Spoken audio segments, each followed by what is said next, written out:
The screens, those are the thrusters firing. As we mentioned, we are in the midst of the deorbit burn right now, and they are monitoring. So this is an amazing opportunity to get to see the inside of the cabin at this point. We just had that view from the International Space Station of Crew Dragon and the trunk having recently separated. And this is these are the 4 crew members who are currently inside, and they're committed to coming home. They're using the screens to keep tabs on the burn duration, the Draco thrusters firing, and trajectory details like entry angle, capsule perigee, and how much distance remaining until deorbit burn termination. Dragon is flying itself, so all the crew has to do is stay strapped in their seats and enjoy the flight. And they're just keeping tabs on things using those touchscreen display monitors.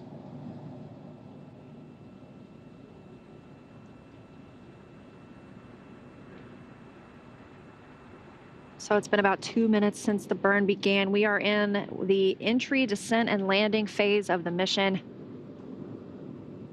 This is the largest burn of the evening, and as we mentioned, this really commits us to splashing down specifically at that Panama City location just off the coast. And we were monitoring weather all the way until the point of deorbit burn because, in the event that the weather shifted or we needed to potentially target a different site, this deorbit burn wouldn't have begun. But now, like Leah mentioned, we are committed and we'll be looking forward to the splashdown of not only the capsule, but the crew members as well. And that deorbit burn should end at 11:19 p.m. Pacific time. Following that, we will close the nose cone a few minutes later. The nose cone is open right now because, as you can see in those screens, those 4 thrusters firing are the 4 bulkhead thrusters, and they are located underneath the nose cone. So we leave the nose cone open right now for the 16.5-minute burn, and we will close it once that is complete.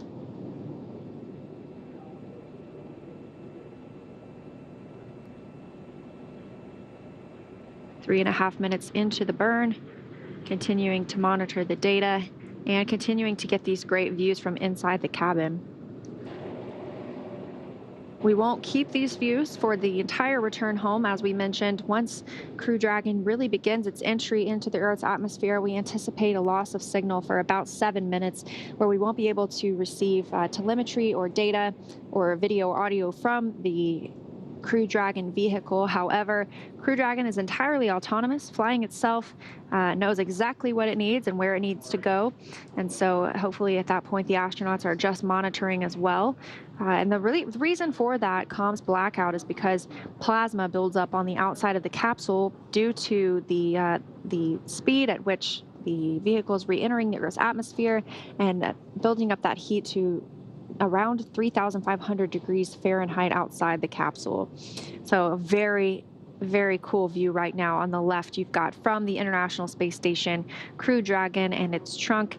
And on the right-hand side, the 4 astronauts who are inside that small white dot preparing to return to Earth. Yeah, the distance from the trunk and distance between the trunk and the Crew Dragon vehicle is continuing to get larger and larger, and the deorbit burn does effectively what his name says. We're taking the vehicle out of orbit and lowering its altitude until eventually, we make its way back to Earth.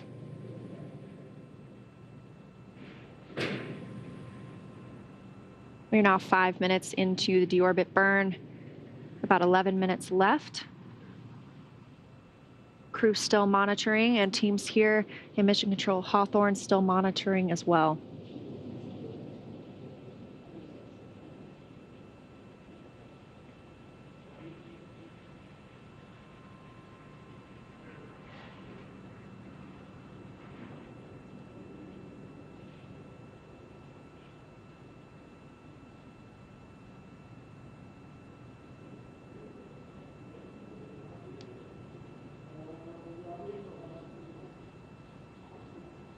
This crew has been in space for about 6 months. Their journey started on November 15th of last year, and now really they're on their last section before they can return back to Earth and get fresh air that we all love.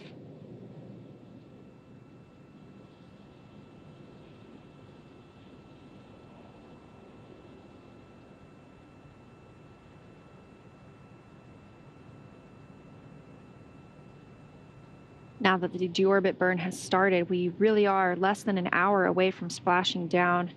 We are expecting splashdown to occur at 11:57 p.m. Pacific time, 6:57 GMT, so really less than 50 minutes away.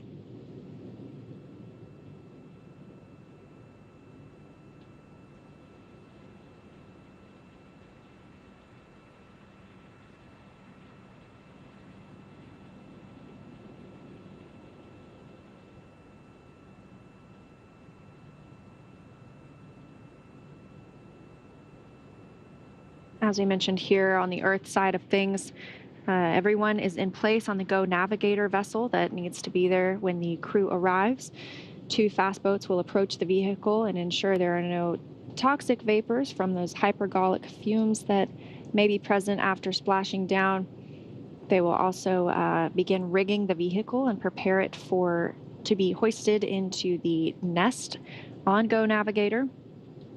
But ahead of all of that, we also have the WB-57 aircraft from Ellington Field in Houston, Texas, that is in position, and we will be awaiting views from the aircraft once Crew Dragon begins its re-entry into Earth's atmosphere. There's a thermal imaging camera on the aircraft that we hope to get some views from.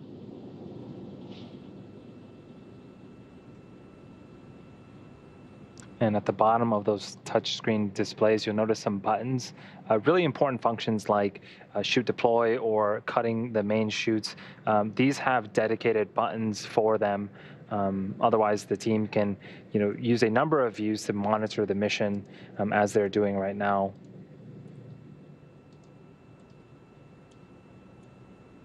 Hypergolic fuels or hypergolic propellants are pretty common for space propellants. They are, one of their properties is they don't require an ignition source. So once 2 components are combined, typically a fuel and oxidizer, they will ignite just by being in contact with one another. And it is great for, use in space, but one of the downsides is they can be pretty toxic to humans. So that's why it's super important that when the spacecraft does land, the first fast boat, one of the first things they do is perform a sniff test to make sure that none of that toxic vapor is still in the vicinity. So that way the other personnel can approach and continue with the rest of the recovery operations. We're coming up on 9.5 minutes into this 16.5-minute maneuver, so approximately 7 minutes left, and everything is looking good. Crew's still monitoring those thrusters in the screens on their displays.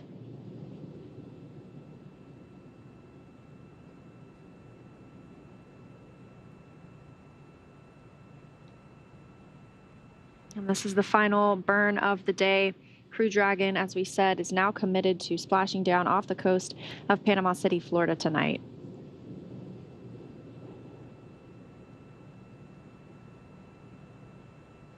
And a reminder of the astronauts that are coming home today. Their closest to the screen is Mike Hopkins. He's the commander, and to his right is Victor Glover, the pilot. To Victor Glover's right is Shannon Walker. And to Mike Hopkins' left, we have Soichi Noguchi, an astronaut with the Japan Aerospace Exploration Agency.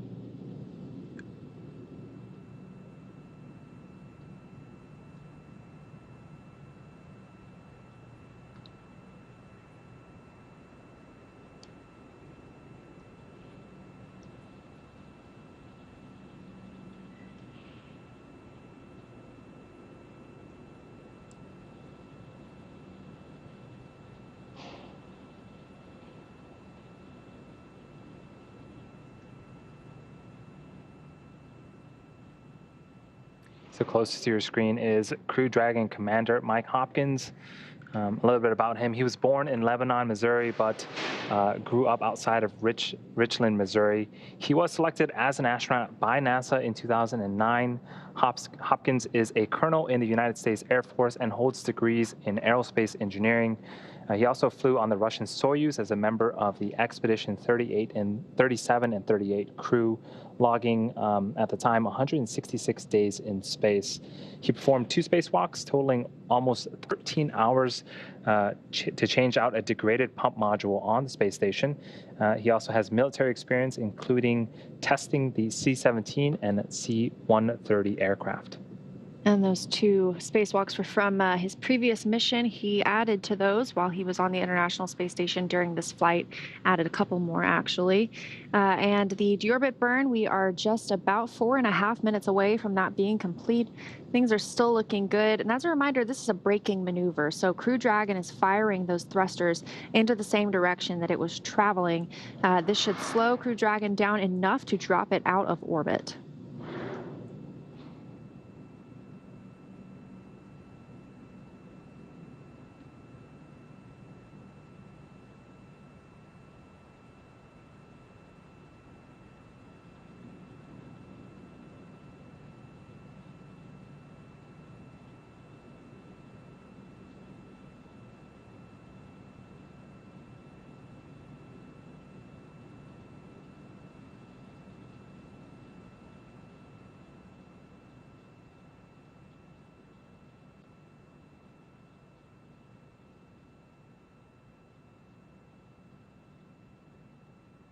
So we are waiting on the deorbit burn to end, and that should happen at approximately 11:19 p.m. Pacific time, just a few minutes from now. The astronauts on board are continuing to monitor the burns of the 4 forward bulkhead thrusters.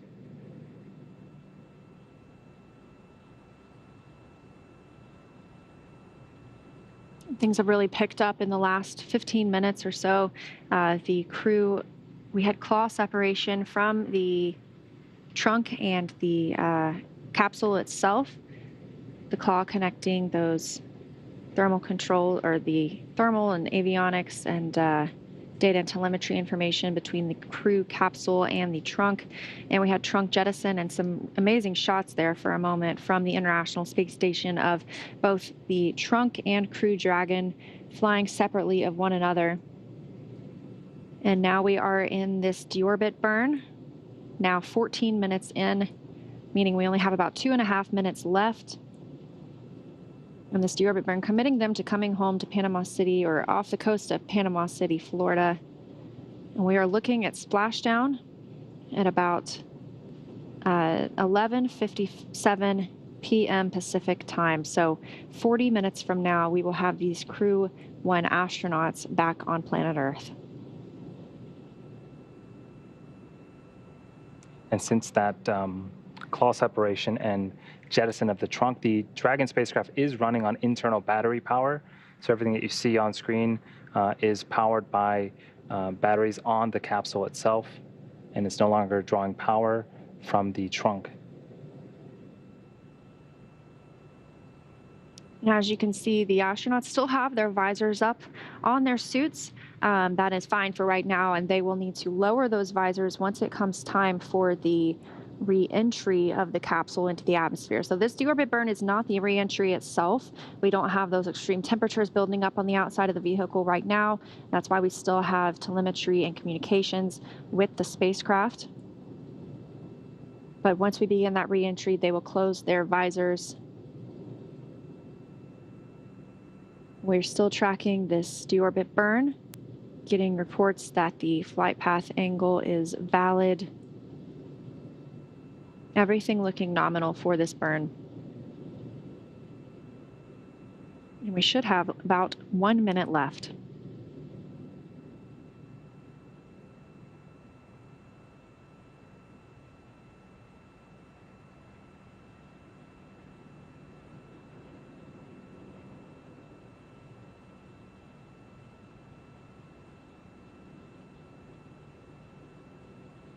And this deorbit burn is a braking maneuver. After this, we're sort of done with any major burns. The majority of speed reduction will be done by the atmosphere of the Earth, and then after that, the parachutes that will deploy on the Dragon spacecraft. So again, just a few seconds away from completing this, long duration 16-minute burn, and then we'll be entering the Earth's atmosphere very shortly after that. And we are seconds away from that call out. As you saw, we lost video with the crew. That was one of those tracked loss of signals. Dragon SpaceX, we show deorbit burn is complete with nominal performance. Nose cone closure initiated. And SpaceX from Resilience, we copy all. That's great news. And we're following the nose cone closure.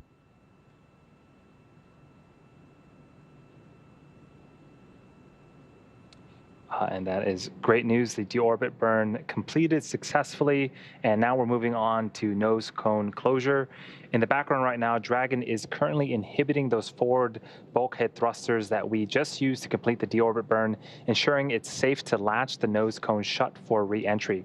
Also, the vehicle has initiated the nitrox suit purge. This will help keep Mike, Victor, Shannon, and Soichi cool and comfortable during the re-entry, which is coming up in about 20 minutes. And at this point, the nose cone is closing and protecting the forward hatch for re-entry. Again, our astronauts are using their screens to monitor the locking of the nose cone, which is done by a set of hooks. So we are standing by for confirmation of nose cone closure. We needed to wait until this point because we were using those forward bulkhead Draco thrusters underneath the nose cone to complete that deorbit burn. We did hear nominal deorbit burn, so things continue to move very smoothly for Crew Dragon Resilience on its way home from the International Space Station. So anticipated nose cone closure should come in about 1 minute.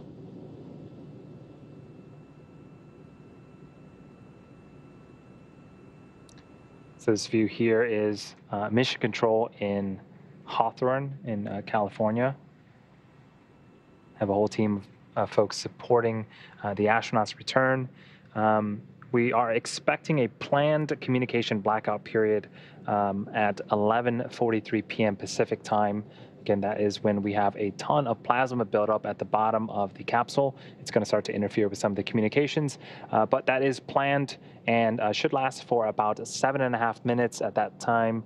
The Dragon spacecraft will continue to steer and pilot itself towards the targeted landing site off the coast of Panama City until we get those communications back and once again can talk to the astronauts.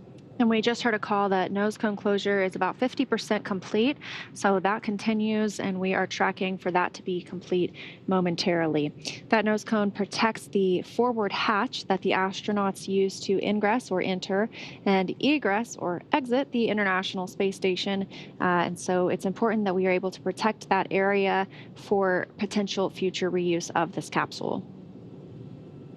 So we are standing by for confirmation that the nose cone has fully closed. The next major milestone we'll be looking for is the entry of the vehicle and that anticipated loss of signal with the spacecraft. Entry of the vehicle should begin around 11:45, so about 23 minutes from now.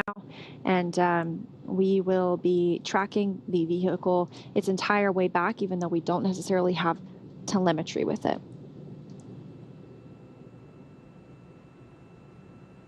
And as those vehicles, the vehicle starts to make its way back to Earth, the astronauts on board should experience a peak of 3 to 5 Gs, similar to what they would experience on ascent with the Falcon 9. And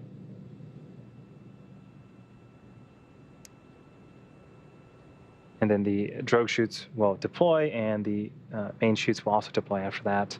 And then we can start to begin recovery operations in this nighttime splashdown.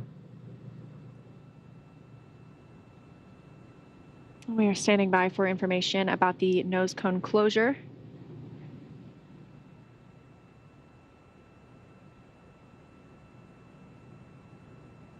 And the nose cone is closed. The forward hatch now being protected, and those 4 forward thrusters underneath. So as we begin the second half of entry, Dragon is now beginning to flush nitrox into the cabin and continuing to top off Mike, Victor, Shannon, and Soichi's suit with cold air. Again, this is what will allow the cabin temperature to remain comfortable while external temperatures reach over 3,500 degrees Fahrenheit. The heat shield is pointing forward, the bottom, so to speak, of the capsule, leading the capsule into the landing site. And the suits themselves can detect if they start to get too warm and will automatically start drawing in that nitrox, again, to keep the astronauts nice and cool all the way down until splashdown.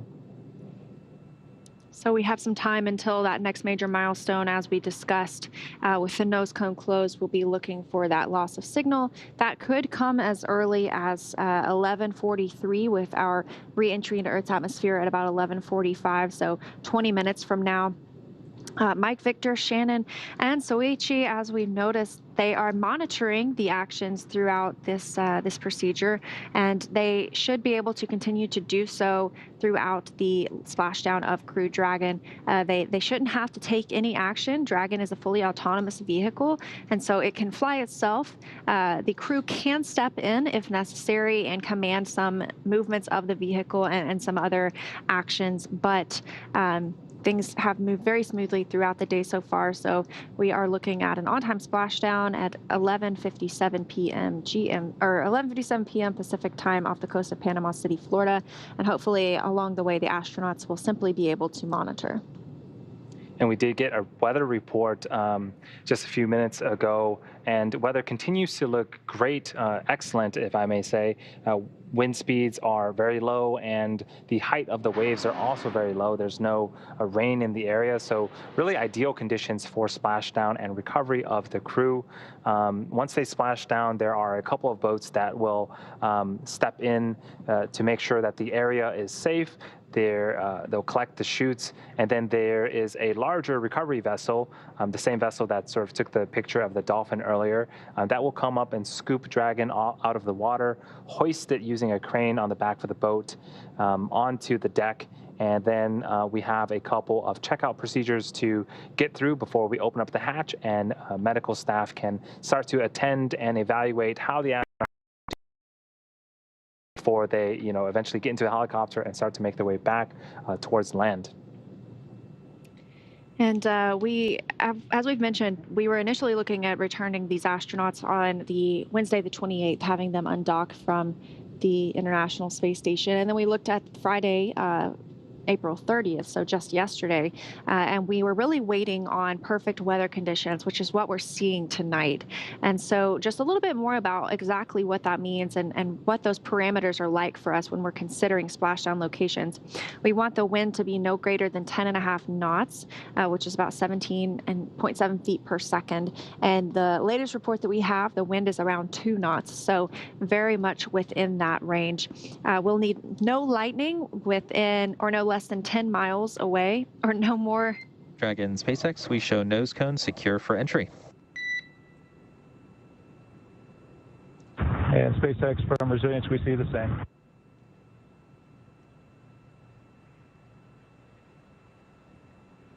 And good news being relayed to the Crew Dragon crew, that nose cone is closed. But a little bit more about that recovery criteria. We were talking about lightning. We don't want that within the 10-mile radius and away or within the vehicle area, as well as no more than 25% chance of rain. We don't want any clouds lower than 500 feet, which means that's the cloud ceiling. We don't want that any lower than 500 feet. And we need at least a mile of visibility for a night splashdown. So everything is really lining up perfectly for splashdown tonight, and we are continuing to watch Crew Dragon execute all of the pre-programmed maneuvers. The next major one now with the nose cone secured and all of those hooks secured, we'll be looking for really re-entry. And once the Dragon spacecraft splashes down, we're we typically try to target about an hour before we can, get in there, recover the vessel, and open up that hatch. But it'll depend. It'll depend on, if there's any hypergolic vapors in the air, how fast the boats can get to the capsule. But, certainly expediency is of the utmost urgency for us. So, the recovery team will certainly try their best to make sure the astronauts are in good, safe hands and on the boat, and eventually the helicopter as soon as we can do so safely. Yeah, and we hope to see the crew egress or exit Dragon within an hour after splashing down, which is really an impressive timeline. And so as soon as splashdown occurs, those two fast boats will begin proceeding toward the vehicle. They'll be sniffing for those hypergolic fuels. We don't want any of those toxic fumes within the vicinity of the capsule. And we will have one person go onto the capsule and begin to rig it or prepare it to be lifted out of the water. And once the recovery ship backs up to the vehicle, they can connect that to the ship and lift it onto the ship. So, and that all can happen within about a 30-minute time frame. Things are really moving quickly now with the start of entry, descent, and landing, a lot of milestones happening. So we hope that you'll stay tuned with us for all of those.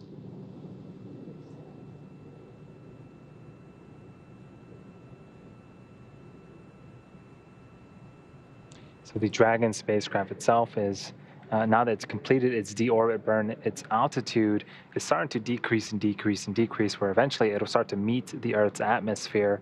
And once it does, it's moving, it was moving at over 17,500 miles an hour. And so we'll start to eventually slow it down all the way to 16 miles an hour. And that's generally the rate at which, the speed at which it will splash down in the ocean. So much softer than if it were to hit the water at 17,500 miles an hour.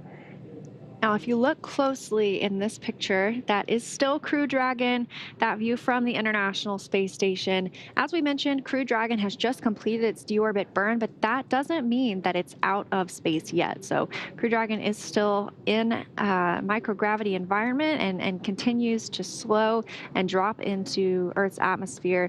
That's when our reentry period will really begin, when we expect to also have that loss of communications Andy was just discussing.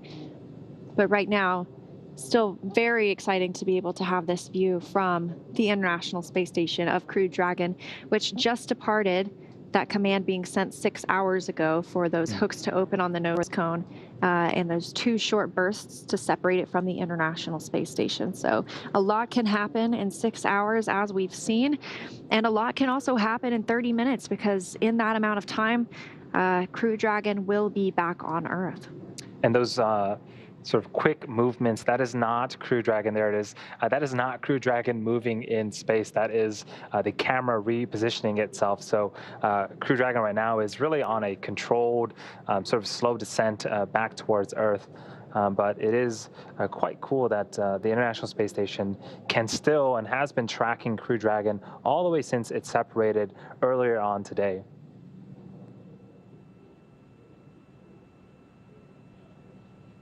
And taking a look at what the crew aboard the International Space Station is doing. Some of them are actually in their sleep period, so they may be asleep right now, and they also may be, who knows, up in the middle of the night. And I'm sure some of them are very eager to make sure that they're,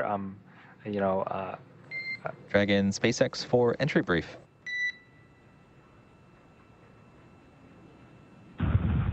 And go for entry brief. Everything continues to look awesome. So no updates to timing, no updates for systems. Weather is winds at 3 knots. Wave height remains less than 1 foot. Wave period still at 5 seconds. Recovery team reports in position, ready to support.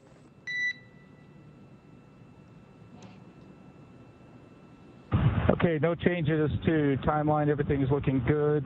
3 knots on the wind, less than a foot in 5 seconds on the period. We're currently showing 220, and we're working through our entry brief, and we'll give you a go here momentarily. Okay, SpaceX copies. Thank you. as the folks on the crew capsule itself, when your core calls you and says everything continues to look awesome, that is probably the greatest of great news, as the capsule is gearing up for re-entry into the Earth's atmosphere and eventual splashdown here within the hour. As I was mentioning earlier, the crew on the International Space Station, they might be up right now. I'm sure they're very eager to see that, to make sure that their fellow crew members are safely back home on Earth. So, they might be tuning in to make sure that everything goes smoothly before they head off to bed. And meanwhile, on Earth, this is the view that we had earlier from Go Navigator, the recovery vessel that we'll see lift Crew Dragon out of the water later on. They had another visitor. Outer space is a pretty amazing place to explore, and I think the ocean is as well. And so this is one of the local residents in the area of Go Navigator at the time. Go Navigator has now moved closer to the location of splashdown, and they will then move in once the vehicle has made contact with the water to then retrieve it. Maybe that's a foreshadowing of the future zero-G indicator. We haven't had a marine animal fly in space yet, so maybe the next one will be a dolphin. That's not a bad idea. This view right now is, again, from the International Space Station. That white dot in the center of your screen is the Dragon capsule, and the crew is inside there, and we're continuing to adjust the cameras, but it continues to make its way back towards Earth. And those cameras can be adjusted by teams on the ground in Mission Control Houston. So as we mentioned, the astronauts still on the International Space Station have the opportunity to be getting some sleep now. They very well might be watching the coverage, and we thank them as well for tuning in. But yes, just an amazing view for us to get to see this image of Crew Dragon still in space, counting down to that beginning of re-entry. It all happens very fast once that begins. And we are looking for re-entry to begin at 11:45, so less than 10 minutes from now. And SpaceX from resilience. Tablets are secured on the satchels, restraints are tightened, and visors are down. SpaceX copies on tablets, restraints, and visors. Thank you.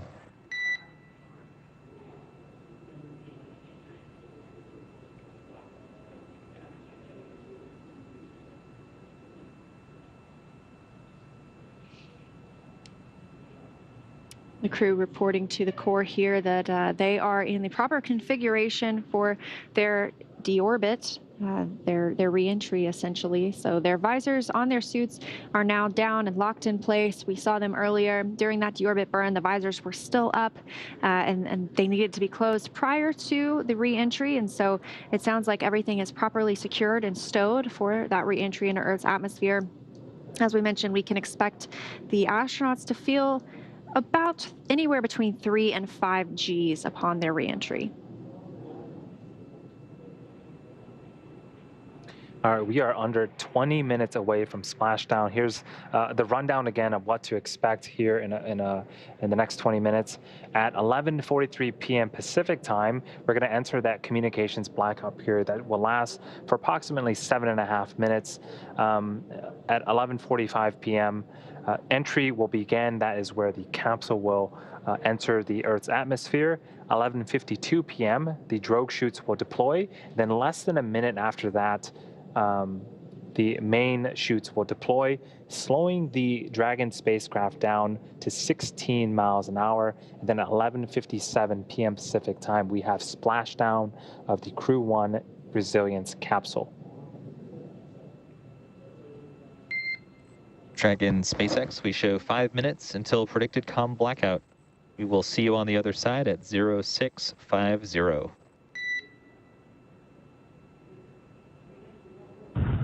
And SpaceX resilience copies. We'll talk to you on the other side. And there was that blackout period that I had mentioned earlier. That is the core, just confirming again the time and the expectation that there will be a blackout period at approximately 11:43 p.m. Pacific time for 7.5 minutes.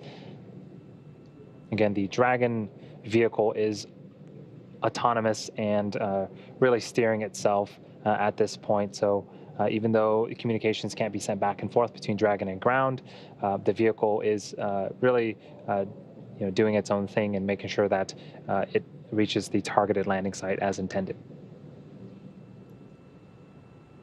We are 4 minutes away from that predicted loss of signal.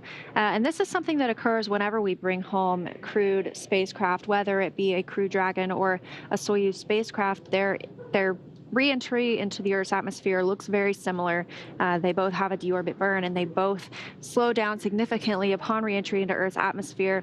And that plasma buildup outside of the vehicle, along with that heat, that prevents us from having communications with the vehicle for several minutes. This time we're looking at about 7 minutes. So it's something that we're very aware of and experienced with.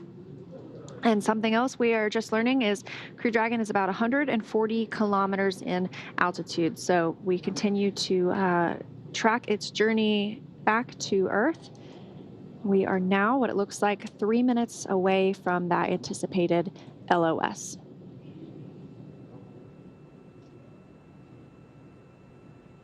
So yeah, Leah and I will continue to be with you live, not just until splashdown, but afterwards as part of the recovery operations as well.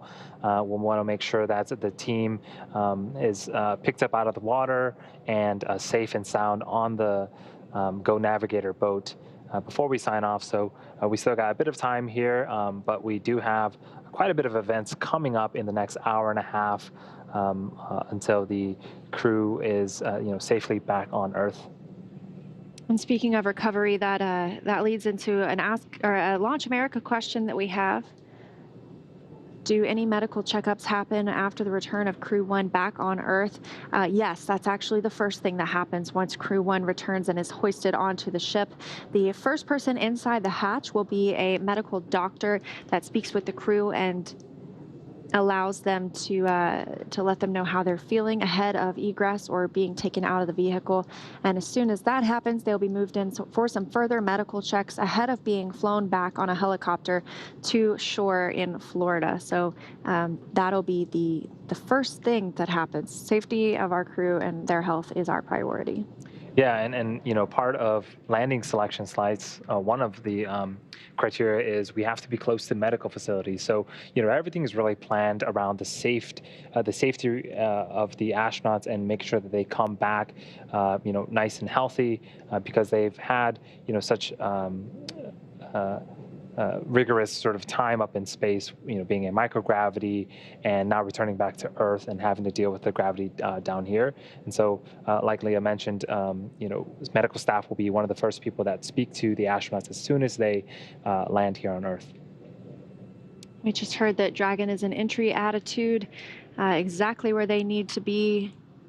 And for this targeted splashdown off the coast of Panama City, Florida, we have that loss of signal that we predict to occur coming up in about 1 minute. And we expect to see that last for about 7 minutes. Hearing our altitude is approximately 108 kilometers above Earth.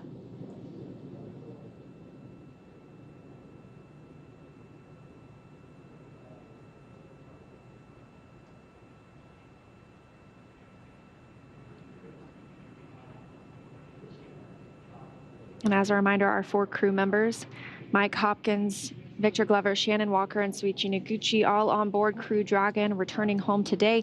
They are monitoring this process, and so they are well aware that we may lose communications with them as soon as within 30 seconds, and we will speak with them once we are out of that comms blackout period, again, lasting about 7 minutes today.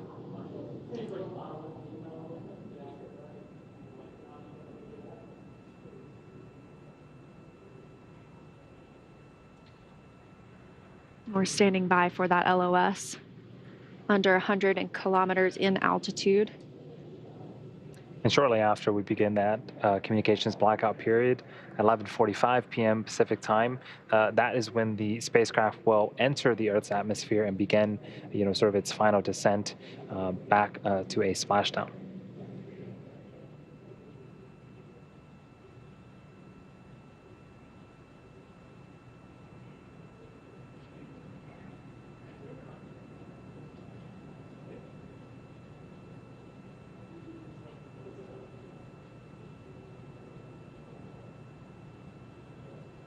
Altitude of Crew Dragon now at 90 kilometers.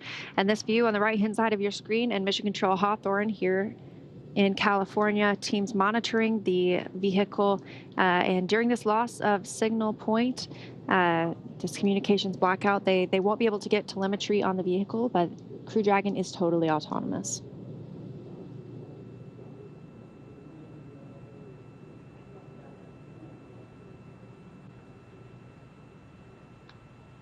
So at this point, we are entering that communications blackout period.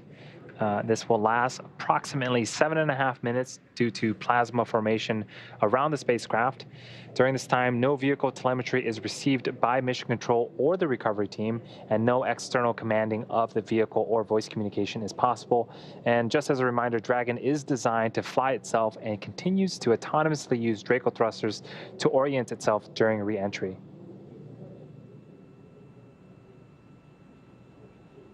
During re-entry, the vehicle will be slowing down from orbital velocity, which is approximately 17,500 miles per hour, and the top temperature around Dragon that Dragon will experience upon re-entry is about 3,500 degrees Fahrenheit.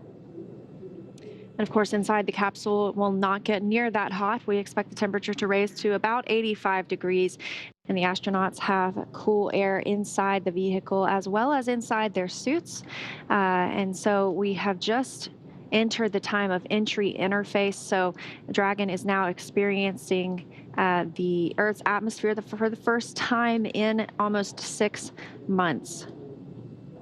So we are continuing to be in this LOS period. As we mentioned, it should last about 7 minutes, and that began at 11:43 p.m. Pacific time. So we have about 4 minutes left of that LOS period, and the crew knows that we will be in communication with them on the other side.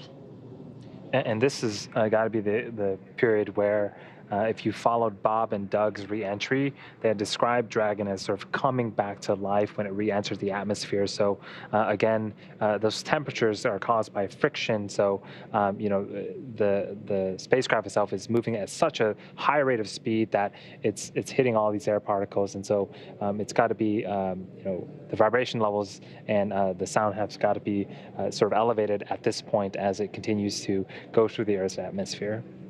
Yeah, and as we mentioned, this is the first time that the vehicles felt this lift and this drag since launch. The atmosphere in space that doesn't exist, and so it's a vacuum, and haven't been feeling this and been able to hear those sounds that you were discussing. So it's quite a different moment after having 6 months in microgravity. They will begin to start feeling some Gs, as we mentioned, between 3 and 5 Gs upon their re-entry. And we are standing by. It's been about 4 minutes now since that loss of signal began. That's an estimated 7 minutes. The plasma is building up on the outside of the capsule as it continues entering the Earth's atmosphere. The temperatures around the capsule building up to 3,500 degrees Fahrenheit.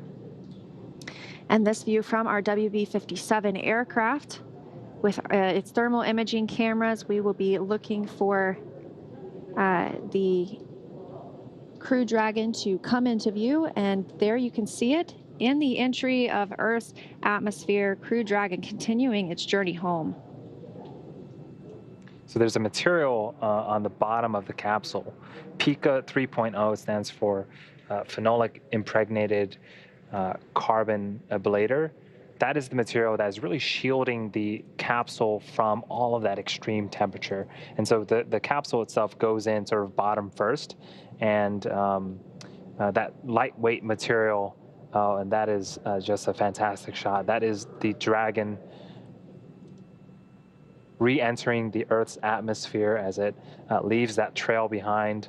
And then again, that illumination is from all of that heat that is building up due to friction of just the re-entry speeds of Dragon when it meets the Earth's atmosphere.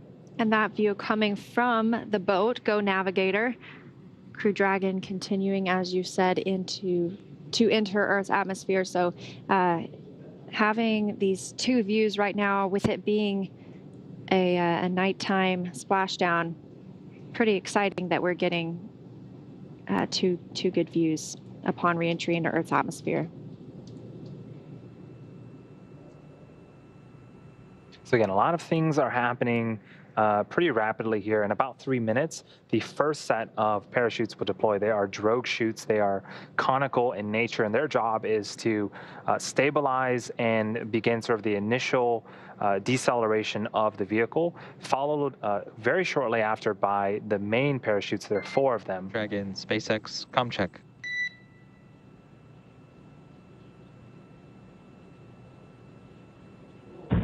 And SpaceX, this is Dragon, over 4Gs, 42 kilometers. SpaceX, we have you loud and clear. Expect automated chute deployment.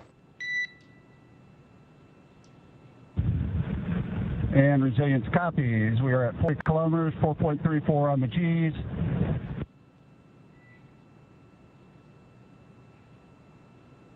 That's Commander Mike Hopkins reporting the Gs that they experienced upon reentry. And as you heard, we are now out of that loss of signal portion, meaning the plasma has eroded away enough from the spacecraft. I think my heart skipped a beat as soon as I heard the crew responding back. And, you know, one thing I did note, as soon as Mike turned on his comms, there was a lot of background noise. And that is sort of, you know, the after effects of Dragon's re-entry. So this view again from the WB-57 aircraft. Dragon, SpaceX, a GPS is converged. Expect nominal altitude for drogue chute deploy. Resilience copies. Nominal altitude for drogue deploy. Crew Dragon Resilience now 30 kilometers over Earth. It's quite a quick drop over that 100 that we saw just a few minutes ago. And now we'll be looking for drogue parachute deploy within the next minute or so at 11:52 p.m. Pacific time, 6:52 GMT. Those 2 drogue chutes should deploy at 18,000 feet in altitude. Crew Dragon will be moving approximately 350 miles per hour. Dragon, SpaceX, recovery team reports visual. Good news, we're at 20 kilometers, seats are rotating. SpaceX copies on the seat rotation. And those seats are rotating into the proper landing position. We saw them a little bit more reclined earlier, facing the top of the capsule. And now they are more forward facing towards that side hatch. We also got confirmation that the recovery teams can also now see Dragon coming back. Brace for drogues. Copy, braced for drogues.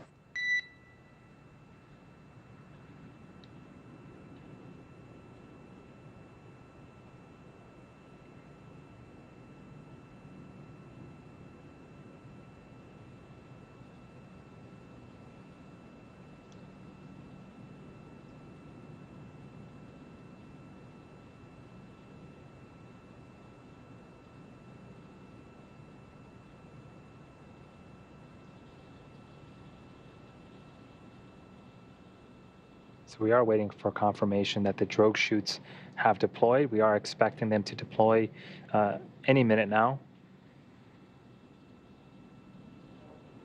And it looks like those might be our drogue chutes. Visual, 2 chutes.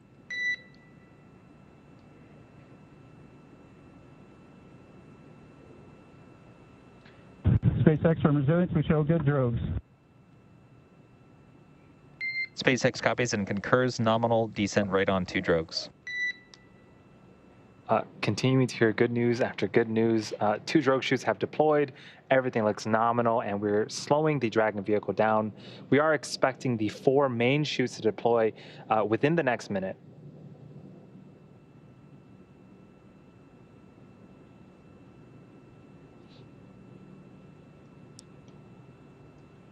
And those 4 drogue chutes. Oh, you can see them being pulled out now. Visual on 4 mains.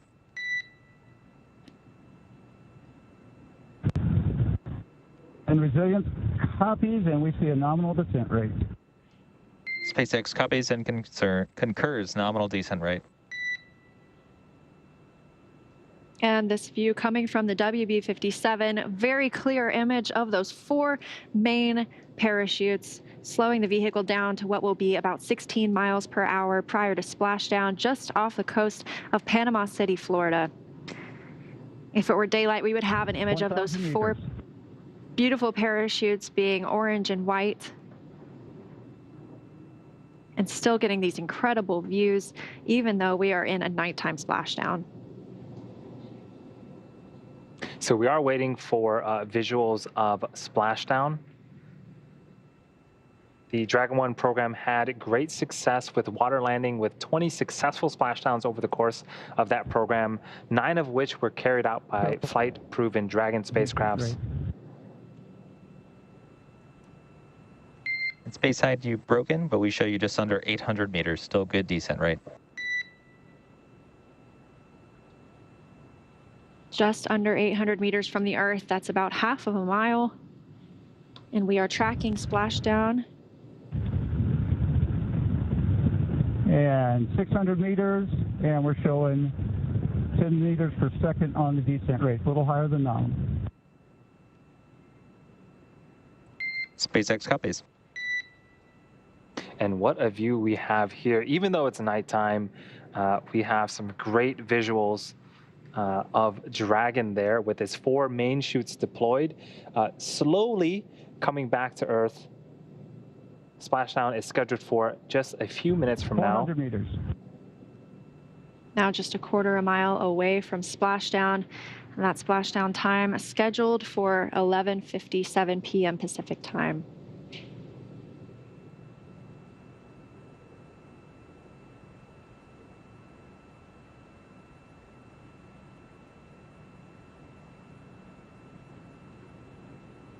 And SpaceX, we show nominal descent rates, 200 meters, brace for splashdown. SpaceX copies, brace for splashdown.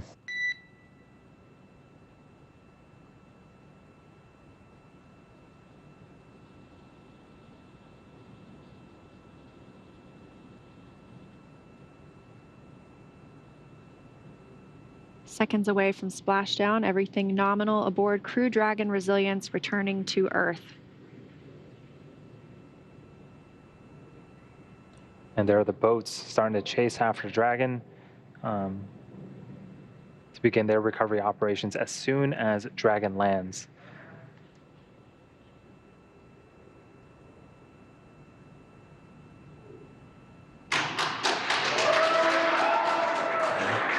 And I don't know if you can hear the applause on splashdown.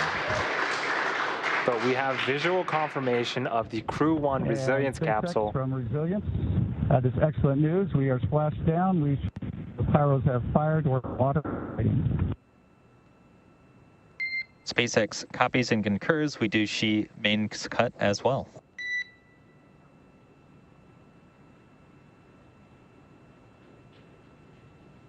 So again, you heard the applause. The Crew 1 capsule has returned, and we have successful splashdown. The main chutes have also cut as well.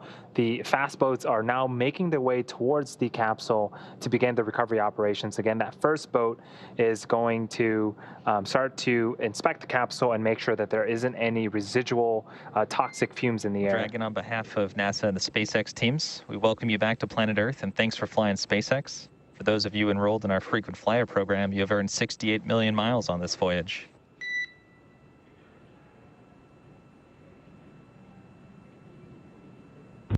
And SpaceX Resilience, it is back on planet Earth, and we'll take those miles. Are they transferable? And Dragon will have to refer you to our marketing department for that policy.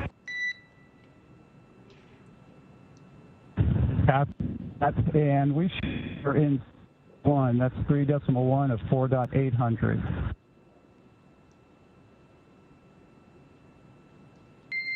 And Resilience, please repeat last about 4.800.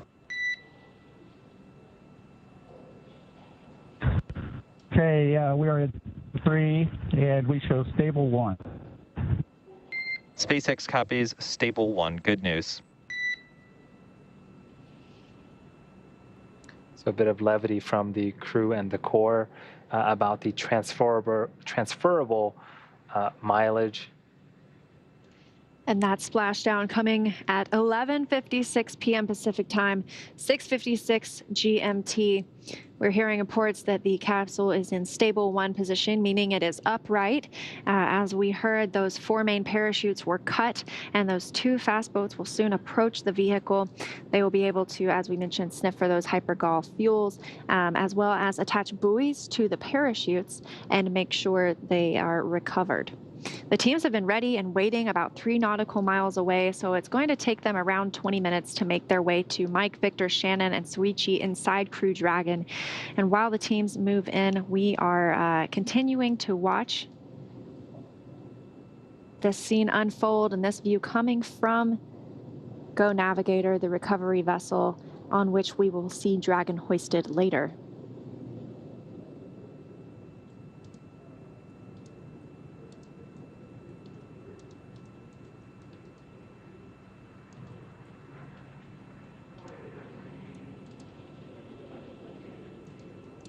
And that was just so cool to see. The teams had visual of Dragon with his chutes deployed, coming back down to Earth, and then you saw the fast boats sort of just as fast as they could, heading over to Dragon, just to make sure that everything can happen as quickly as possible and make sure that the astronauts are safe.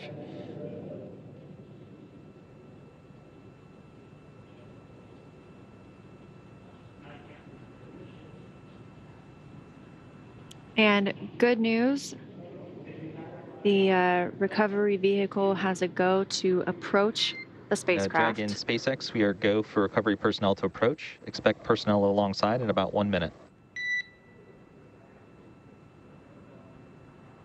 And SpaceX from Dragon, that is great news. And that comes right on time as well. Just 5 minutes after splashdown, those fast boats are going to be able to approach the capsule and put buoys on those parachutes. And the hypergol checks will continue. And eventually someone will help rig up the capsule to be picked up by the Go Navigator once it has to go to approach the vehicle as well.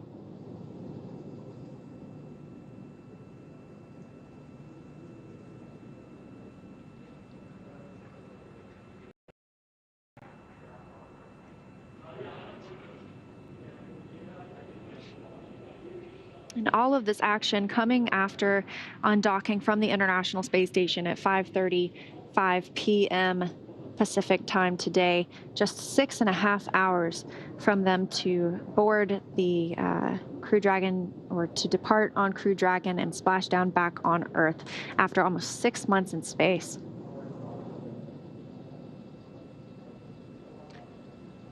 And here's a aerial shot of those fast boats approaching Dragon SpaceX comm check.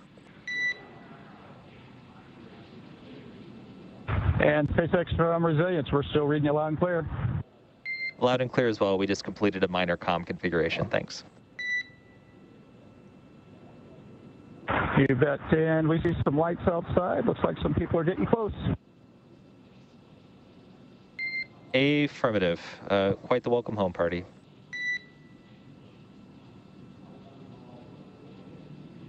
So it looks like that first boat has already made it to the capsule. There are a number of other boats and recovery vessels standing by. And once we clear the area of, from any hypergolic vapors, they'll, move on to the next phases of recovery. And some of those darker spaces you see there in the water are the parachutes that will be collected later on. But this view, yes, from the WB-57 aircraft that provided us with those infrared images as Dragon was still re-entering the Earth's atmosphere, and then all the way through splashdown as well.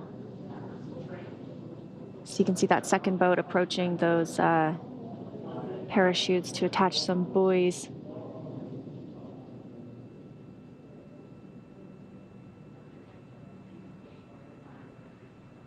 It really could not have been a more flawless journey home for Crew Dragon Resilience. Yeah, we continue to see, nominal call after nominal call from The Dragon SpaceX, we show hypergol sweeps and unfired ordnance checks nominal. Rigger should come aboard momentarily. Expect about 5 minutes until capsule lift. Stand by for PMC with SpaceX flight surgeon. Okay, resilience copies all. We're standing by. The correlator just said we are clear of any hypergols in the area, so we are starting to send the recovery vessel, and we'll start to hoist up Dragon in about 25 minutes. And then shortly after that, he mentioned PMC, which is the private medical conference. Again, the medical staff are one of the first people to talk to the folks inside the Dragon capsule. So, in about 30 minutes here, we should be seeing the hopefully the astronauts egress from the side hatch of the Dragon capsule. We also heard them mention the rigger will be online or will be on the capsule shortly. That's the one crew member we were discussing earlier, or one team member, I should say, that will climb on the capsule and begin rigging it for to be hoisted by the Go Navigator vessel. It will help place Crew Dragon into the Dragon nest aboard Go Navigator.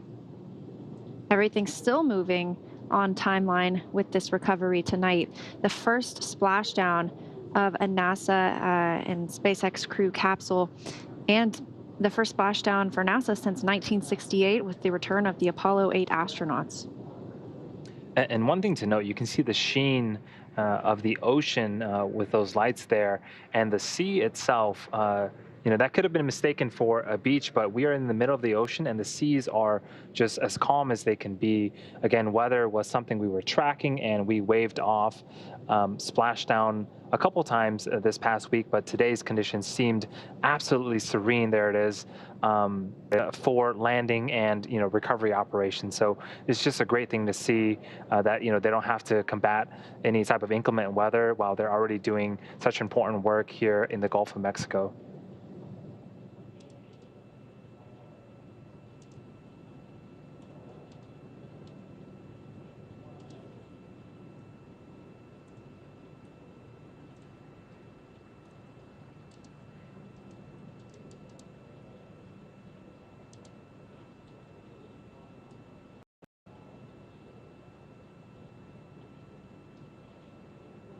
So you can see some of those recovery vessels surrounding the capsule.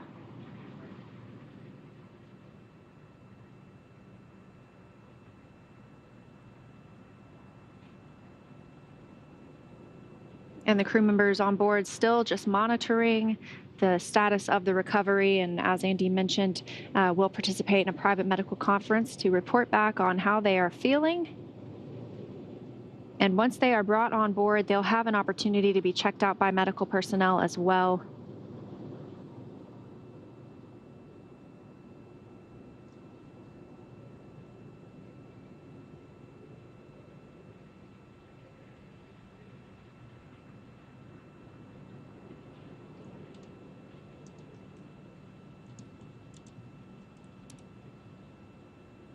Seeing some activity of that fast boat around Crew Dragon. That's what's in the middle of the screen right now.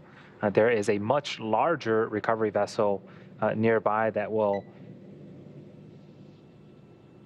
hoist up Dragon onto the back end of the ship. We're expecting that to happen in approximately 25 minutes.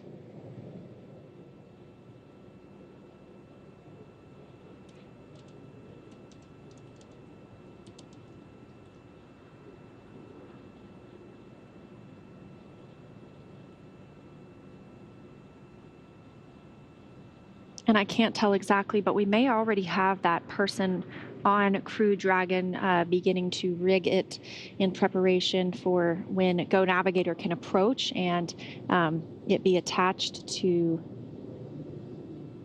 the ship and brought on board.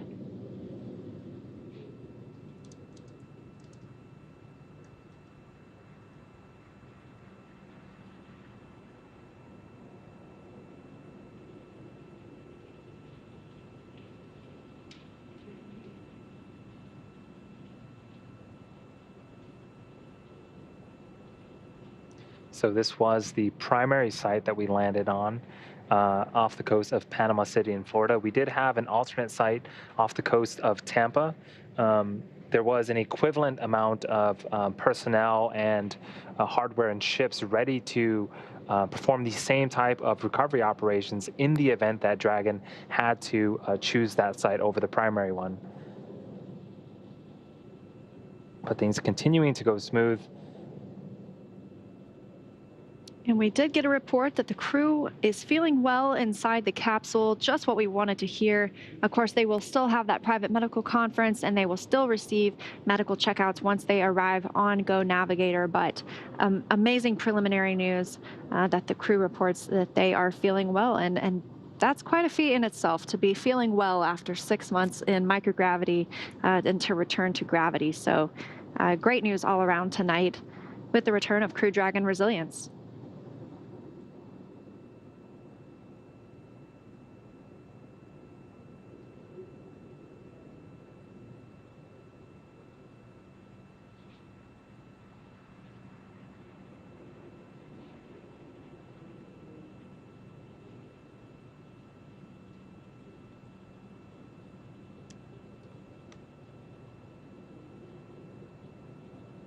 Coming up on just about 15 minutes since we had splashdown today.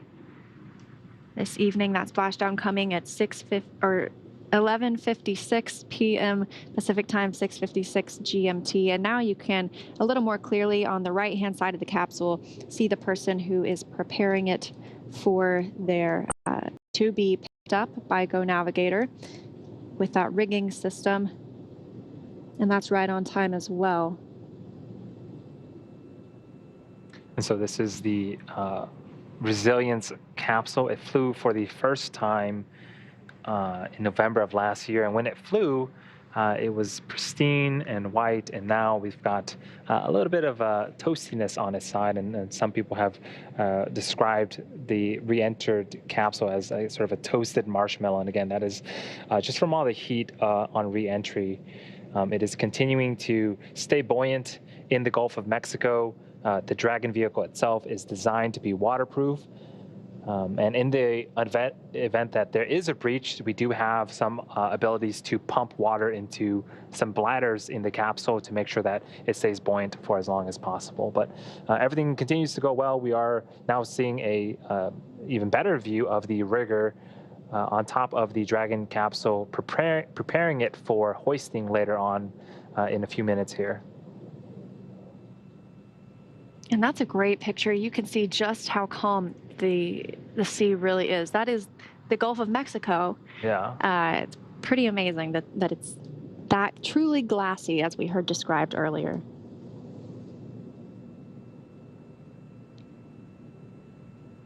A great view of the capsule now and the person preparing it to be hoisted on to Go Navigator.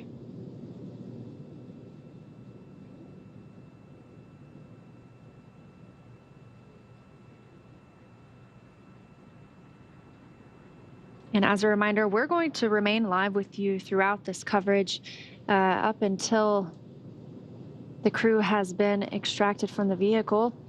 And this another view from Go Navigator. You can see the nest right there. That's where Crew Dragon will be placed once it has been hoisted onto the vessel.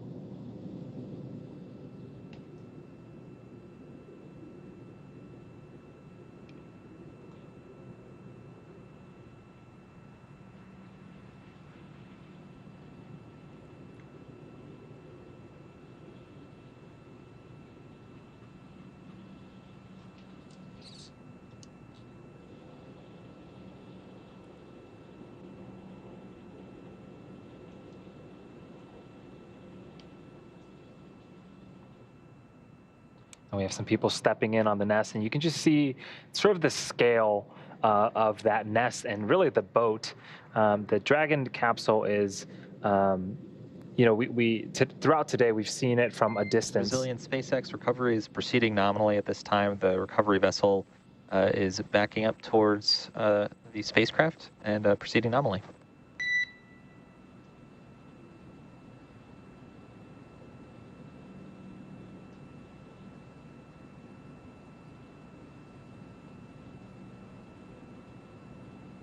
see Crew Dragon resilience within the frame of that hoist mechanism on Go Navigator. The report going out to the crew that things continue to proceed nominally, and we can see that for ourselves as well. The Go Navigator will continue backing up to Crew Dragon until it's close enough to attach those lines and hoist the spacecraft onto the nest there at the bottom of your screen. As we were saying earlier, the scale really doesn't really put into perspective until you start to put people around. The capsule itself is over 20,000 pounds, and so. And Dragon SpaceX repeat call. We are proceeding nominally. It looks like the recovery vessel is about 1 boat length away, backing up towards the spacecraft. That is great news, SpaceX. Looking forward to it.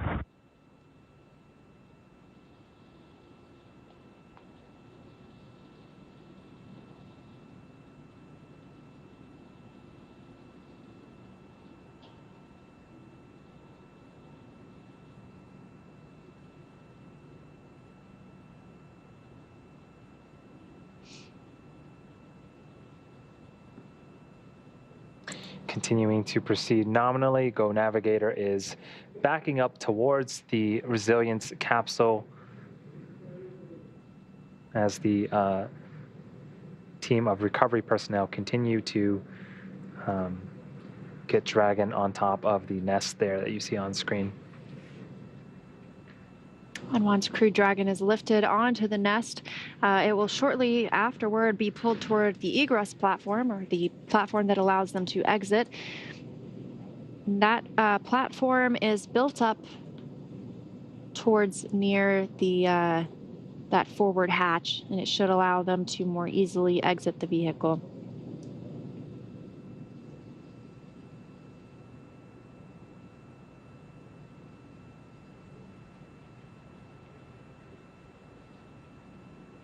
Now been 20 minutes since tonight's splashdown. 6:56 GMT, 11:56 p.m. Pacific time. Mike Hopkins, Victor Glover, Shannon Walker, and Soichi Noguchi, all inside Crew Dragon, and recovery operations proceed nominally.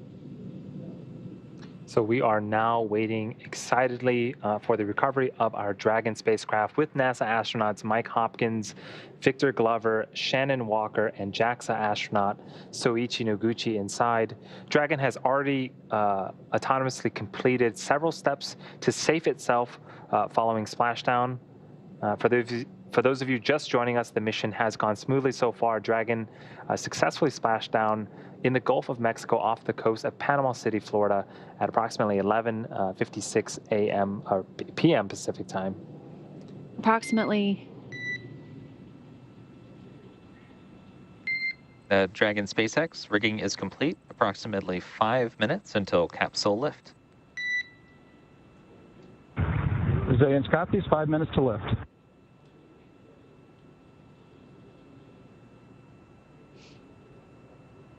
And that's good news. They will continue to get closer to the spacecraft with rigging complete, meaning it will be able to be hoisted in 5 minutes from now.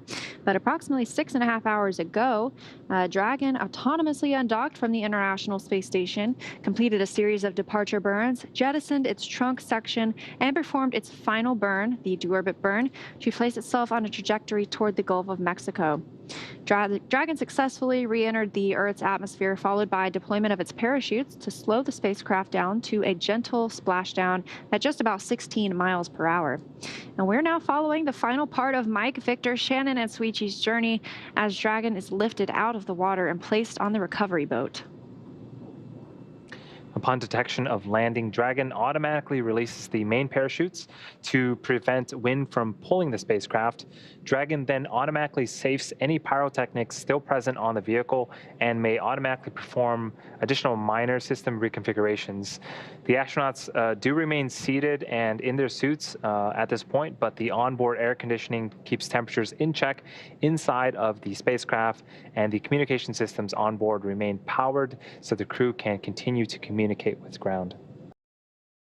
two fast boats in the recovery fleet, which moved quickly to the splashdown point, and they have been joined by Go Navigator, which is the main recovery vessel in your screen now, and that has moved into position near the spacecraft. Those two fast boats have very specific roles. On first approach, it's immediately focused on safety inspection of the capsule integrity and checking for any presence of those hypergolic propellant vapors we've been talking about, ensuring that it is safe for Go Navigator to approach the Dragon spacecraft. Once the capsule is cleared for full approach, the team begins rigging the capsule for water recovery by the recovery ship, which we recently heard was completed. And the second fast boat is responsible for parachute recovery and also serves as a redundant boat to the first. And we saw that team member or on a jet ski helping to gather up the detached parachutes as well. So it took about 10 minutes for the recovery crew to complete their safety checks. Once complete, the team will begin preparing Dragon to be lifted into the recovery vessel. And as part of this preparation, one member of the recovery team will climb up on top of the capsule and rig the Dragon spacecraft as they just did a few moments ago. And then from there, it will take less than an hour to raise Dragon to the recovery boat and remove the crew from the spacecraft. And then after that, after medical checkouts, the crew will return to land within 4 hours, either by boat or helicopter, depending on the landing site. So if no medical assistance is needed, the crew will depart for Houston. And if you look very closely, you can see down to the bottom right of the capsule, there is one attachment on Crew Dragon. There will be multiple to keep and there's another on the left. There will be multiple to keep the spacecraft from swinging once it is hoisted out of the water. And it'll very, very quickly be placed on that Dragon nest waiting just below and at the bottom center of your screen.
And as you can see, Crew Dragon now at multiple attachment points to that system on Go Navigator. Dragon SpaceX, expect lift in 90 seconds. Copy, 90 seconds. Thanks, so. So about a minute and a half until we see Crew Dragon removed from the water. There's still a team member up on the front of it. That's likely the same team member who helped rig the system and prepare it for attachment to the vessel.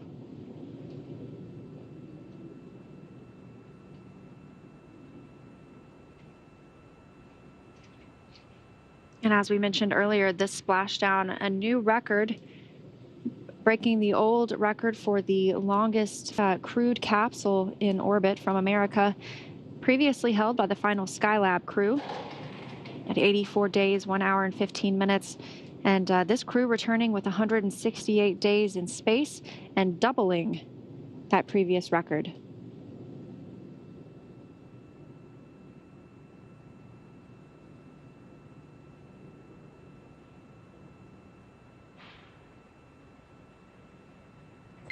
Dragon SpaceX, brace for capsule lift. Go ahead, Sol. We've heard the lift.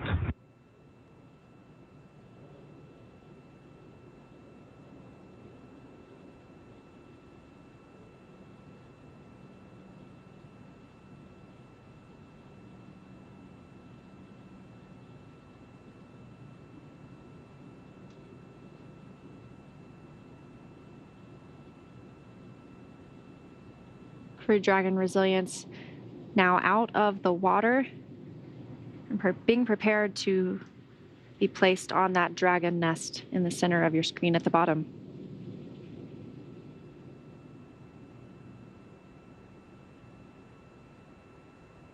And just an hour ago, this capsule had just completed the deorbit burn and was still in space, and now is being returned to Go Navigator, the first time for these crew members to be on Earth in almost 6 months.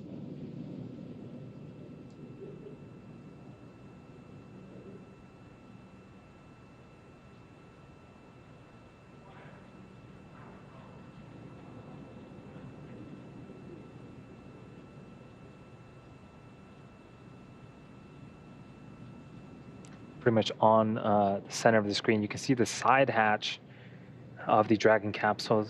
Later on today, that's where the astronauts will be egressing from. When they were attached to the International Space Station, they exited from the top hatch where the nose cone opens up.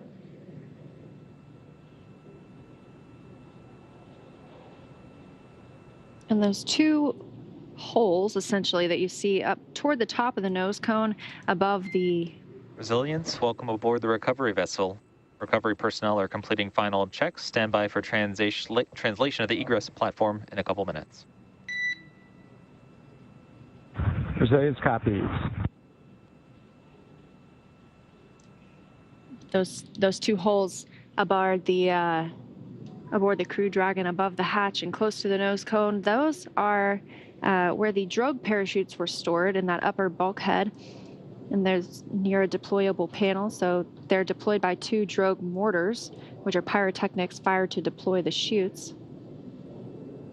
And those 4 main parachutes are also stored under deployable panels, but those are near the base of the spacecraft, so below that side hatch panel, and those were drawn out by the drogue chutes. Everything just absolutely flawless tonight with the recovery of Crew Dragon Resilience. So before opening the hatch, the spacecraft's cabin pressure must be equalized with the outside environment.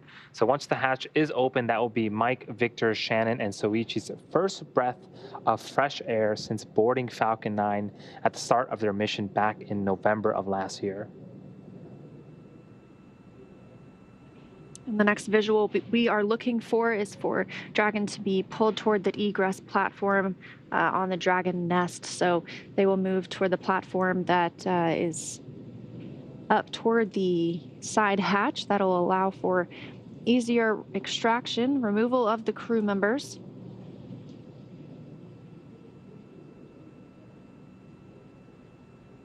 It's important to note that Mike, Victor, Shannon, and Soichi will be getting assistance from the recovery teams while exiting the capsule.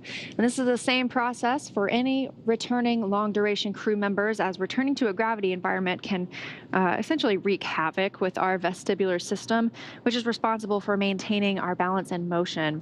And safety is our #1 priority with this operation, as you've seen throughout not just today, but this entire mission. So you'll see all Mike, Victor, Shannon, and Soichi helped out of the capsule. We won't see them outside of the capsule today, but they will be assisted a few feet to the medical quarters aboard the boat. And we discussed earlier, if you've seen crews return on a Soyuz, it's the same process as when astronauts are carried from the capsule to waiting chairs and then carried into the nearby medical tent. This is also the period where any time-critical cargo can be removed from the spacecraft, with the remainder waiting until the ship is back in port. But once the ship and capsule return, the recovery team will perform additional inspections before loading Dragon onto a flatbed truck at the SpaceX facility in Cape Canaveral for post-processing.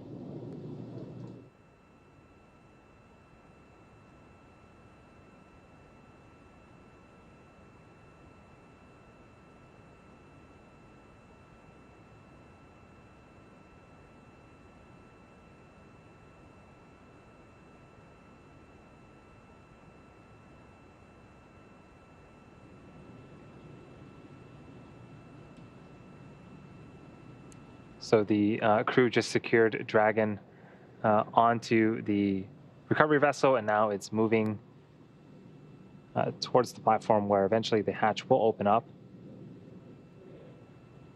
We've got more personnel assisting with the recovery operations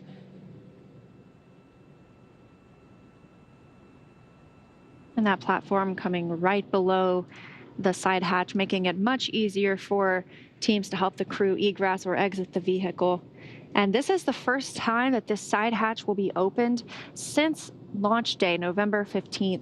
The hatch that's used on the International Space Station is that forward hatch underneath the nose cone, which is currently closed at the top of the vehicle. So as soon as this was sealed by SpaceX teams back in November, it has not been reopened since.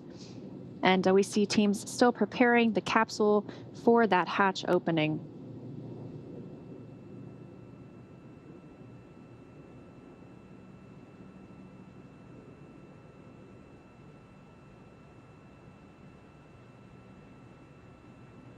So it'll still be a few minutes before we have hatch opening. Again, we need to make sure that the cabin pressure is equalized to the ambient pressure outside. The team also performs a few checks to make sure that everything is a go before we open up that side hatch. It's been about 35 minutes since Crew 1 splashed down, so you can see just how expedient this process already is, having the capsule on board and preparing to open up that side hatch.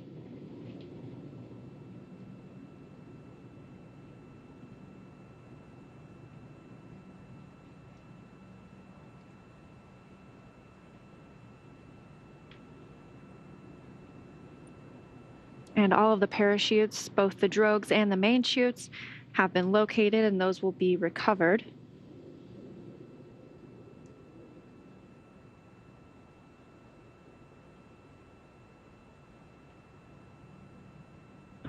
SpaceX resilience. Go for SpaceX. Hey, Solo, you guys are welcome to come on board with the cameras if you'd like. SpaceX copies and work. And Solo, you got one more call before we wrap things up, is that correct? Affirmative. We have a few technicians just doing some work on the exterior of the hatch. We should be ready to open up shortly, we hope. Copy.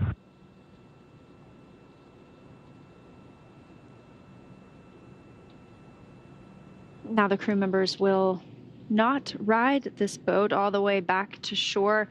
They will board a helicopter, and that helicopter will take them back to Pensacola, and waiting there will be a NASA plane to bring them back to Houston.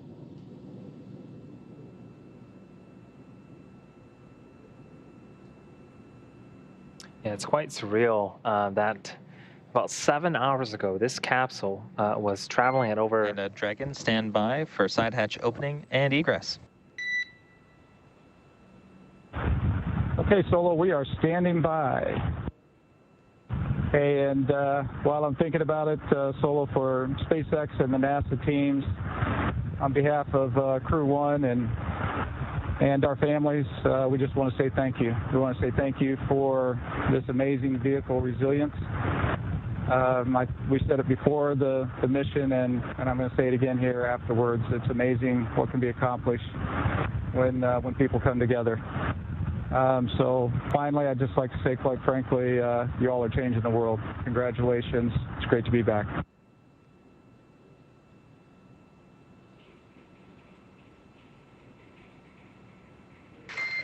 And Hopper, thanks so much. You've got a round of applause here in Mission Control. And from all of us, it's truly been epic working with your team from early development through splashdown of the world's first long-duration spaceflight, human spaceflight. Your crew is really a tribute to Resilience's name. We wish you all happy reunions with your families and loved ones. And thanks again for flying SpaceX. Thank you, Solo. Thank you all.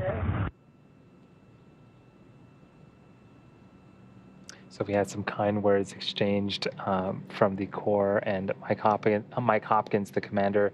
The hatch is now open. We also heard some applause at Mission Control here in SpaceX. Just a tremendous amount of dedication that has gone into this particular mission over the last couple of years. And so we're really seeing the fruits of the labor now, really ending the mission. And, you know, just 7 hours ago, this capsule was traveling at over 17,000 miles an hour in space, docked to the International Space Station. And now it's safely secured back on Earth, and we have the hatch open. And that hatch open for the first time, as we mentioned, since launch day, November 15th, 2020. These astronauts completing the first long-duration commercial crew mission and now holding the record for the longest time in space by an American crewed capsule, returning with 168 days.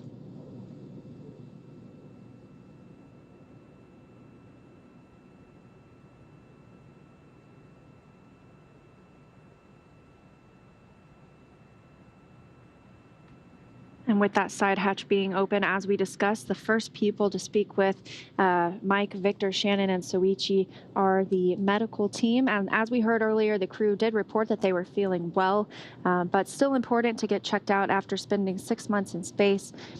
They will eventually be removed from the capsule and put on stretchers to taken to some additional medical checks.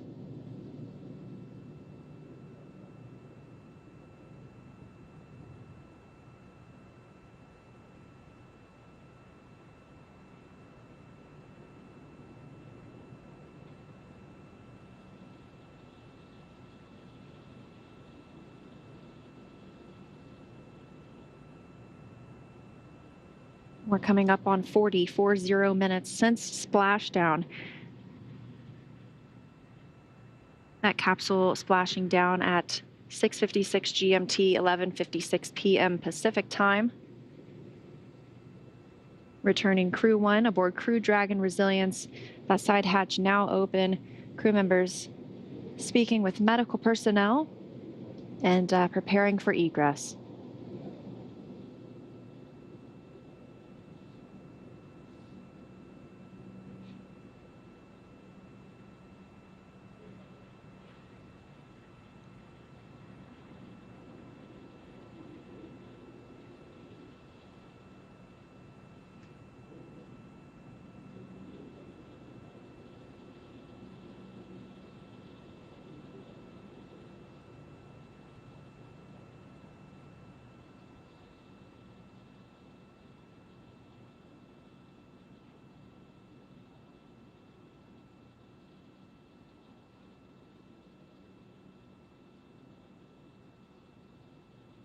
Everything was on the timeline for Crew Dragon today, undocking at 5:35 p.m. Pacific time, completing those 4 departure burns, as well as nose cone, or as claw separation and trunk jettison.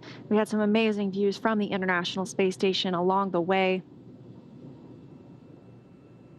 That deorbit burn lasting the scheduled 16.5 minutes. Slowing down Crew Dragon just enough to drop them out of Earth's orbit, begin their re-entry into the atmosphere. We saw both drogue parachutes deploy nominally, followed by 4 good main parachutes and a soft splashdown as scheduled in the Gulf of Mexico off the coast of Panama City, Florida at 11:56 p.m. Pacific time, 6:56 GMT. And after splashdown, we saw the 2 fast boats approaching the vehicle. The first one made sure the area was safe for approach, and then one of the riggers climbed on top of the capsule and started preparing it for the eventual hoist and lift onto the boat that is on screen right now, Go Navigator. Really, as soon as we got visuals of Dragon, those boats really headed over there as fast as they could and tried to expedite the process. And now we're here. The capsule is on the boat. It's secured. Our hatch is open, and we have some personnel tending to the astronauts right now and make sure everything is A-OK after what really has been a picture-perfect mission so far. The crew remains on the timeline to egress or exit Dragon in under an hour after splashdown. So they still have about 20 minutes until we reach, or 18 minutes until we reach that hour mark, and we are perfectly on schedule for the hatch to have been opened at its time. And we just saw one of those tablets being removed that the crew members were using to track the mission throughout the day.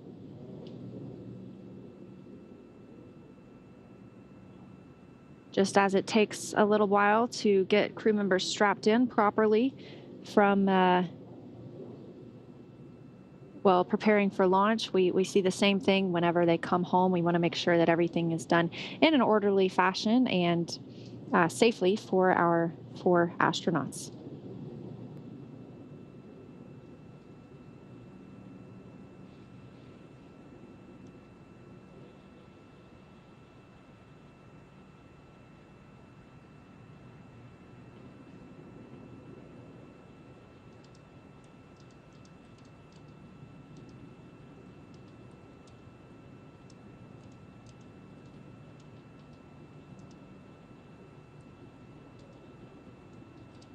Seems like we're removing a few parts to make room for the astronauts to egress. And that looked like those footrests, essentially. I'm not sure the best thing to call them. I can't think of it right now.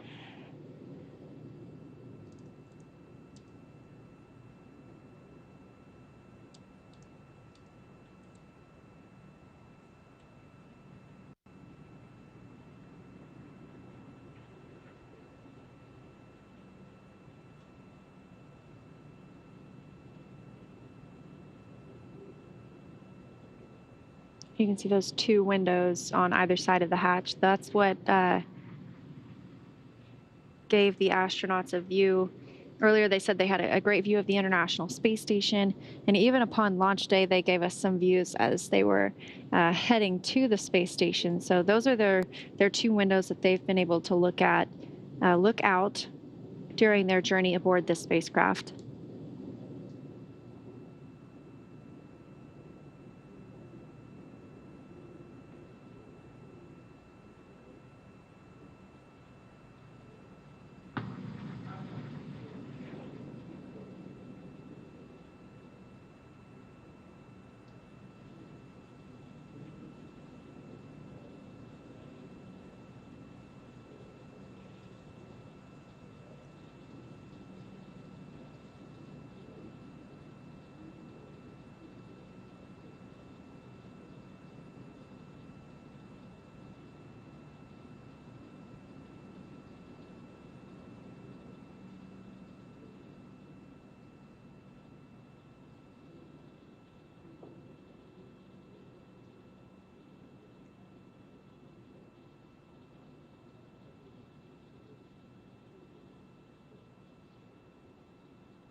For those just joining us, on screen right now is the Crew 1 capsule Resilience. It has returned from space.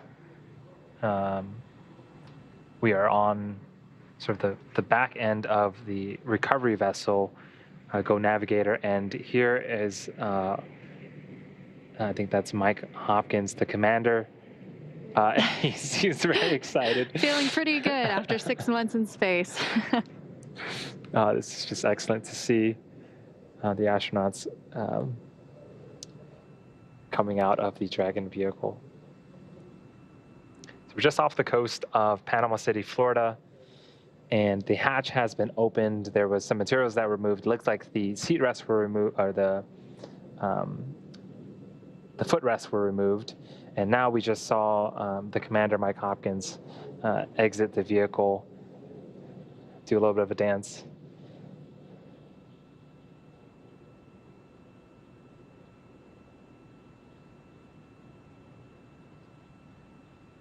As we mentioned, these crew members will be making their way over to some medical checks.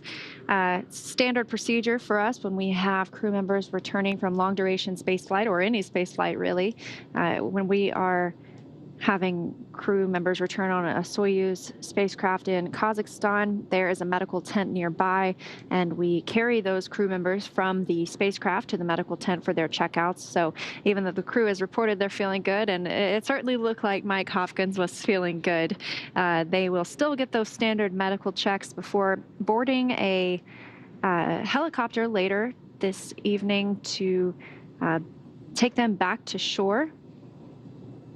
And once they are on land in Florida, they will board a NASA plane to bring them back to Ellington Field in Houston, Texas, where they can be reunited with friends and family for the first time in almost 6 months.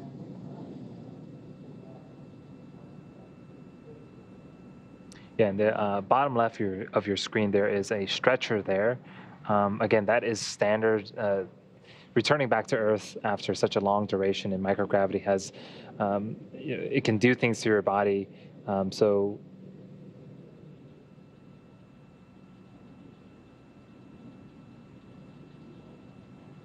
those two SpaceX team members preparing to help out the next crew member. And that is NASA astronaut Victor Glover. And this is a view of Mission Control in Hawthorne. Continuing to support the mission. Yeah, we just saw Mike Hopkins exit the vehicle. Again, things are going pretty nominally. The vehicle had a splashdown at approximately 11:56 p.m. Pacific time. And shortly after that, the recovery team began their operations. We sent fast boats out there to start to sniff out the hypergalls and make sure there wasn't any toxic vapors in the air. Began rigging the boat and eventually getting the Dragon capsule on top of the Go Navigator recovery vessel. And we saw Mike Hopkins out of the spacecraft first. He did a little dance for us to show us just how good he felt. And then followed by Victor Glover. Victor Glover returning from his first space flight. He was really the newbie on this trip, I guess you could say. He served as pilot of Crew 1, Crew Dragon Resilience. So he was the next out of the capsule. And we are still awaiting 2 more crew members to be removed from the capsule. And they will be checked out by those medical teams on board the ship. But as we heard earlier, they reported that they were feeling well. Yeah, the 2 mission specialists that we haven't seen yet are Shannon Walker and Soichi Noguchi, who sat sort of on the ends of the seats inside the vehicle. Yeah, pretty stellar return home today, only taking about 6.5 hours from undocking to splashdown. And throughout the mission today, we had really great feedback about some nominal departure burns. We did a prop wasting burn where we shed some unnecessary propellant from the vehicle to lighten the load of the Dragon spacecraft. And then we started to prepare for deorbit. So we had the claw retraction or separation. That is an umbilical that ties telemetry, data, and power from the capsule to the trunk. So we separated that. Then we also jettisoned the trunk, shedding a bit more weight. And then finally, we had our deorbit burn, which took about 16 minutes. And then we got some fantastic footage of Dragon returning back through the atmosphere. And then eventually, when it deployed its chutes, it was definitely a sight to see. And we saw all of those chutes deploy nominally, first 2 drogue chutes that slowed the spacecraft down to about 119 miles per hour. Those 4 main chutes following and slowing the spacecraft down to about 16 miles per hour for a much softer splashdown. And that splashdown coming right on time at 11:56 p.m. Pacific time, 6:56 GMT. So we have heard that Shannon Walker is now outside of the Crew Dragon Resilience capsule, leaving Soichi Noguchi to be the last crew member extracted today. And as we mentioned, they will all get medical checkouts ahead of heading back to land.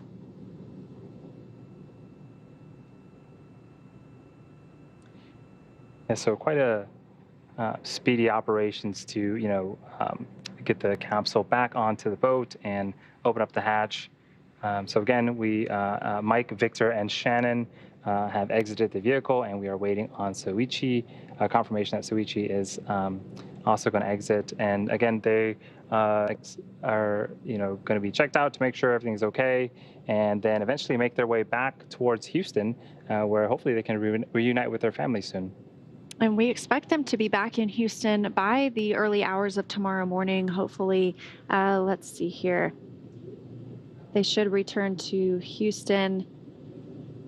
Well, I can't find the exact timeline just at this moment, but They will board a NASA jet once they return to land in Florida, that helicopter taking them from Go Navigator to Florida, and then the NASA plane taking them back to Ellington Field. So it's quite a speedy recovery process. When we land crew members in Kazakhstan, we are able to get them out of the vehicle very quickly as well because it is on land, so it's easier to approach and to maneuver around.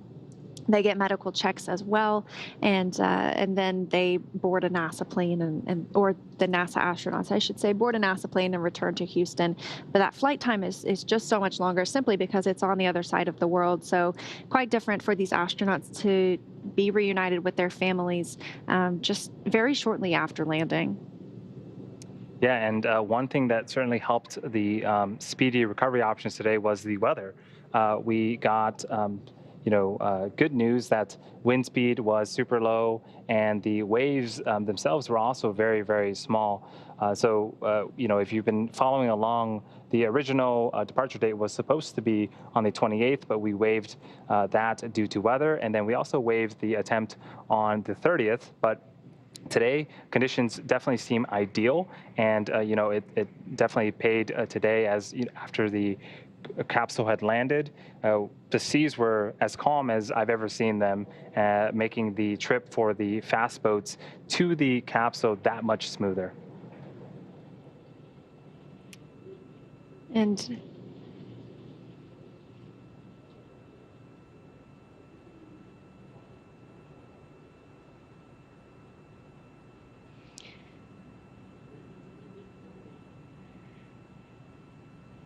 And good news, Soichi Noguchi has egressed the vehicle as well. So now that Mike, Victor, Shannon, and Soichi are safely back home on Earth and getting checked out by the NASA medical team, we are going to wrap up our live coverage of their historic return. This all kicked off on November 15th, 2020 from historic launch pad 39A at the Kennedy Space Center in Florida. After successful liftoff and separation from Falcon 9, Mike, Victor, Shannon, and Soichi made a 27-hour flight on board Dragon to the International Space Station. Since arriving at the space station, they spent almost 6 months as members of Expedition 6465, executing science experiments, spacewalks, and repairs while aboard the orbiting laboratory. Their journey home today began just hours ago, Saturday, May 1st, when they closed the hatch to Dragon and undocked hours later at 5:35 p.m. Pacific time. We then jettisoned Dragon's trunk and performed our final on-orbit maneuver, the deorbit burn, at approximately 11:03 p.m. Pacific time to send Dragon on the path home. The spacecraft re-entered the Earth's atmosphere and slowed its descent with successful deployments of the 2 drogue parachutes and 4 main chutes, with the final splashdown occurring off the coast of Panama City, Florida at 11:57 p.m. Pacific time. Following that successful splashdown, we saw SpaceX recovery experts move in and prepare Dragon resilience for its lift onto the recovery vessel. And just a little less than an hour following splashdown, we saw Mike, Victor, Shannon, and Soichi, safely exit the Dragon capsule. Next up, they will catch a helicopter flight back to shore where they will transfer to the waiting NASA plane for the short flight back to Houston, where they will be reunited with families to bring an end to this flight. We can't express what an honor and a privilege it has been to share their journey with all of you as we continue this new era in human spaceflight. In just the last week, we saw 4 astronauts fly to station to begin their mission, and now 4 more return to Earth to successfully complete another. So SpaceX and NASA are already looking forward to the next rotation when Crew 2 comes home and Crew 3 launches, all of which is currently targeted for October of this year. And at that time, we'll once again have a direct handover with 11 people on board the station for a short duration as we continue this regular cadence of flying astronauts on SpaceX rockets from Pad 39A at Kennedy Space Center. Again, thank you for tuning in for the culmination of Crew 1, a 6-month mission that has been years in the making. All of us here at SpaceX and NASA are excited to reunite these 4 astronauts with their families. We'll continue to work hard to ensure future astronauts' safety and mission success. So be sure to follow SpaceX and NASA online, as well as the social media for updates on crew and cargo flights to and from the International Space Station. And we'll continue to share the progress of Mike, Victor, Shannon, and Suichi's trip back to Houston on social media. We are also awaiting a briefing including NASA, SpaceX, and JAXA leadership. That's coming up at 2 a.m. Pacific time, 5 a.m. Eastern time. So we have to say thank you one more time again for tuning in and cheering on Mike, Victor, Shannon, and Suichi as they return home. And we'll see you next time when we once again are sending astronauts on American rockets and American spacecraft from American soil. See you next time.